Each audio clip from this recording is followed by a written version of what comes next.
Lundi 25 décembre, messe du jour de Noël. Un enfant nous est né, un fils nous est donné. Sur son épaule est le signe du pouvoir. On proclame son nom, ange du grand conseil. Première lecture, lecture du livre du prophète Isaïe, chapitre 52, versets 7 à 10. Psaume 97, la terre tout entière a vu le salut que Dieu lui donne. Deuxième lecture, lecture de la lettre aux Hébreux, chapitre 1, versets 1 à 16.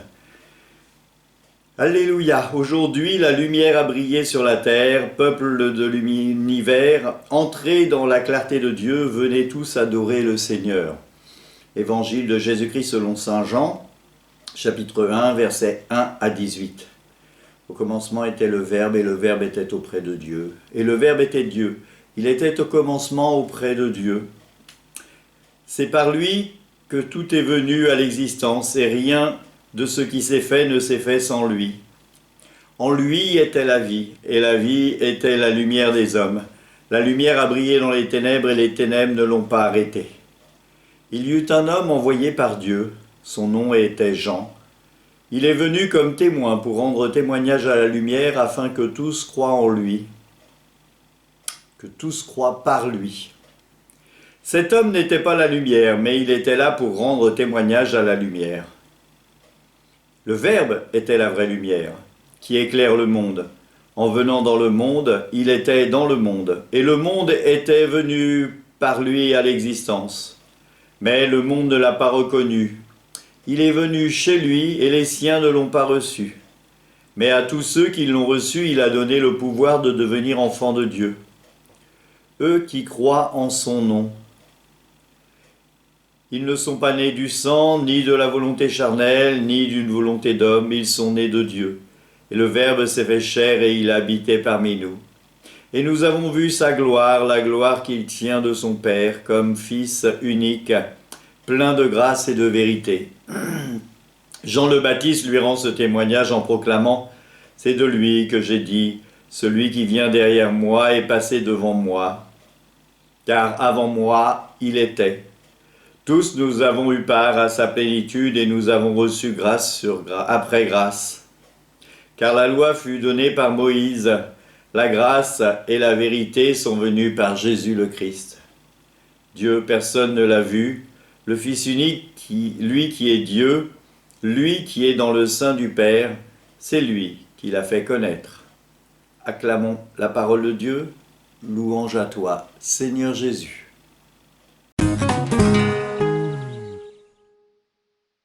Mes frères, en cette journée, les messes du jour de Noël, nous avons des textes qui nous invitent à voir comment le messager de la paix, le messager de la bonne nouvelle, Jean le Baptiste, annonce la venue du Seigneur. Et Jean le Baptiste est un guetteur, il est là pour prendre le pouls de l'assemblée qui est devant lui, afin de les guider vers le Seigneur.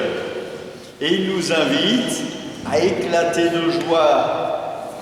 Et écoutez bien, éclatez en cris de joie, vous, ruines de Jérusalem. On pourrait se dire, c'est une opposition, il demande aux ruines d'éclater de joie. Eh bien, peut-être que dans notre vie, il y a des moments où nous sommes comme des ruines, complètement anéanties, mais néanmoins, par le Christ qui vient en nous, eh bien nous sommes invités à être dans la joie, à éclater de joie. La lettre aux Hébreux est comme un hymne, à mon avis, ça devait être un hymne des premiers siècles, qui nous invite à voir le Christ comme rayonnant de sa gloire, comme le Christ rayonnant de la gloire de Dieu, comme une majesté divine, et en priant ce texte, eh bien, on peut y voir la supériorité de Jésus par rapport à nous, bien sûr, mais par rapport aux anges. Et cela veut dire que Jésus n'est pas un simple homme. La lettre aux Hébreux dira dans un autre passage, par Adam, par un homme, le péché est entré dans le monde, et par le Christ, il nous en a délivrés. Cet évangile du jour de Noël peut nous paraître étonnant. On a lu pendant toute la semaine, enfin la veillée hier et la messe de l'aurore, il y avait des textes qui nous parlaient de la venue du Christ. Et là, c'est un peu plus, oserais-je dire, philosophique, un peu plus nébuleux. Néanmoins, quelque chose d'important est de voir que Jean le Baptiste, plutôt Jean l'évangéliste, nous dit que le Christ est la lumière. Alors vous savez tous ce que c'est que la lumière. Si on éteint les lumières ici, il fait sombre. Et imaginez qu'on éteigne les lumières et que je gratte une allumette, si ça marche. Forcément, ça ne marche pas. Je gratte une allumette et la lumière va venir. Vous allez me dire, bah oui, c'est normal. Sauf que le Christ n'est pas une allumette, il est la lumière. Il n'a pas besoin d'une allumette ni d'un grattoir qui ne marche pas. Mais il est bien la lumière qui éblouit et qui illumine le monde. Nous sommes les porteurs. Nous sommes les Christ.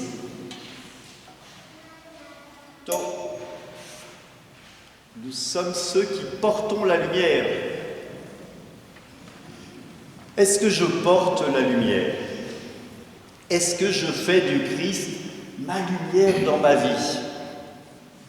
Ma lumière et mon salut, c'est le Seigneur. Alléluia.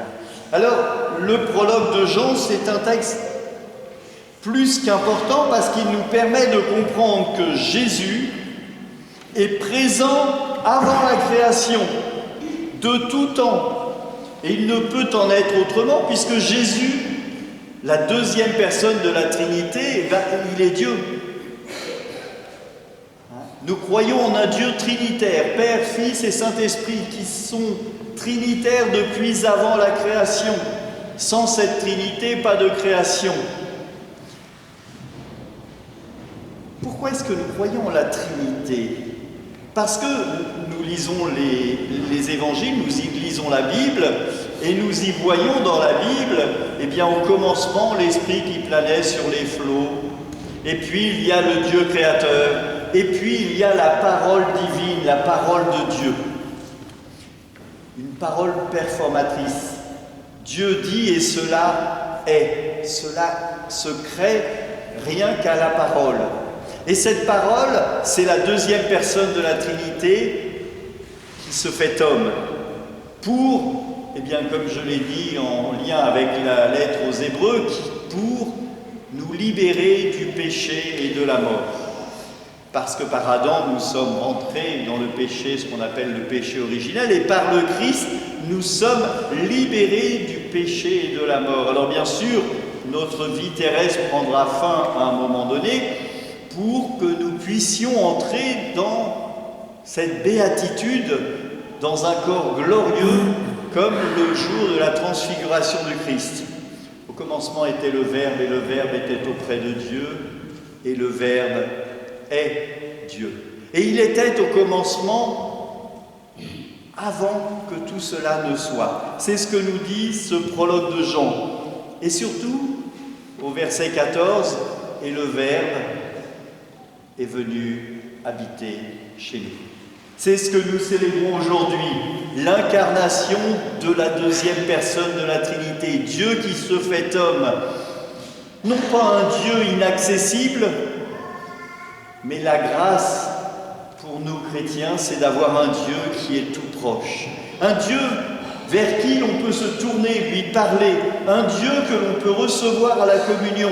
Un Dieu qui vient en nous pour se faire ami avec nous, pour vivre avec nous. Non pas quelqu'un qui nous manipulerait comme une marionnette, mais quelqu'un qui nous laisse aussi libres. Je mets devant toi le chemin du bien et le chemin du mal, choisis le bien et vis. Et nous, comme des abrutis, on choisit le mal et on se fait du mal et on fait la mort. Parce que c'est vrai. Souvent on me dit, Mon père, il y a eu un grave accident et qu'est-ce qu'il a fait Dieu? Qui est-ce qui a fait le grave accident? Celui qui était bourré ou Dieu? Et des fois, on oublie même les réalités les plus élémentaires de notre vie et on donne à Dieu cette responsabilité dont lui, eh bien, ne fait que pleurer quand il nous voit tristes. Alors, regardons comment Dieu est dans notre vie, comment il est présent et comment il est venu habiter en nous. Il est venu, hein, dans le livre de l'Apocalypse, il est écrit « Je viendrai, je frapperai à la porte, et si tu m'ouvres, je prendrai ma demeure chez toi. » Il suffit juste d'ouvrir la porte au Seigneur. Il suffit juste de lui dire « Viens, je te cherche, je t'attends. »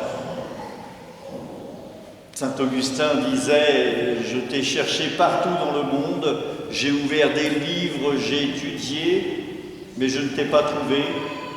Et un jour, j'ai regardé dans le fond de mon cœur, et tu étais là présent au plus profond de moi-même, et tu me connaissais bien mieux que moi. » Jésus est la vraie lumière. Il est l'espérance que nous ayons accès, nous aussi, à la vie éternelle. Et pourtant, il est ce petit enfant, nu dans la mangeoire entre le bœuf et l'ânegrie. Ce petit enfant qui, eh bien, ne peut rien dire, ne peut rien faire. Faut pas faire sortir les enfants. C'est pas grave s'ils crient. Parce que si les enfants sortent, les parents sortent aussi. Et moi, je suis triste quand... laissez les enfants. C'est pas grave. Ça va déranger un peu, mais c'est pas grave. Tout ira bien. Merci. Et oui, ce serait dommage quand même le jour de la fête de la Nativité, le jour où les enfants sont mis à l'honneur, voilà, de les faire sortir. Est-ce que, dans ma vie, je reconnais l'amour de Dieu? J'ai eu plusieurs célébrations avec les enfants de Paul Ricoeur, et je disais, il y a un paradoxe. Le jour de l'anniversaire de Jésus, c'est vous les enfants qui recevez des cadeaux. C'est quand même étonnant ça. Alors, continuez d'offrir des cadeaux. Mais peut-être que le cadeau que vous offrez, c'est peut-être le plus important, c'est de l'amour. Alors les cadeaux physiques représentent l'amour que vous avez pour vos enfants. Mais l'amour, c'est un don de Dieu. Dieu s'est fait homme, non pas par gloriole, mais par amour. Et Dieu a créé l'humanité, non pas par nécessité, mais par amour. Dieu nous aime, et il aime sa créature infiniment. Et il est miséricordieux. Est-ce que je me reconnais aimé de Dieu? Et est-ce que j'aime Dieu? Toutes ces questions, nous sommes invités à nous les poser et à les discerner. Alors que le Seigneur, en ce jour de Noël, qui est notre plus grande joie, que le Seigneur, en ce jour de Noël, vienne chez nous.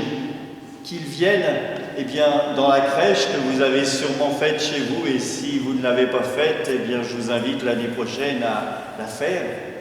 Une crèche de Noël, celle-ci va rester jusqu'au 2 février, jusqu'au moment où elle s'en ira. Joyeux Noël à tous. Que le Seigneur, Prince de la paix, nous donne la paix. Que le Seigneur, qui est la vraie lumière, soit pour nous une lumière dans notre nuit. Que le Seigneur, qui nous invite à être ses amis, soit pour nous, pour chacun de nous, celui qui nous aime, celui qui nous dit « Tu as du prix à mes yeux et je t'aime ».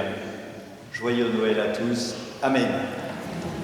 Dieu de miséricorde, nous t'en prions, puisque le Sauveur du monde, en naissant aujourd'hui, nous fait connaître à la vie, nous fait naître à la vie divine, que la générosité nous accorde aussi l'immortalité, lui qui vit et règne pour les siècles des siècles. Amen.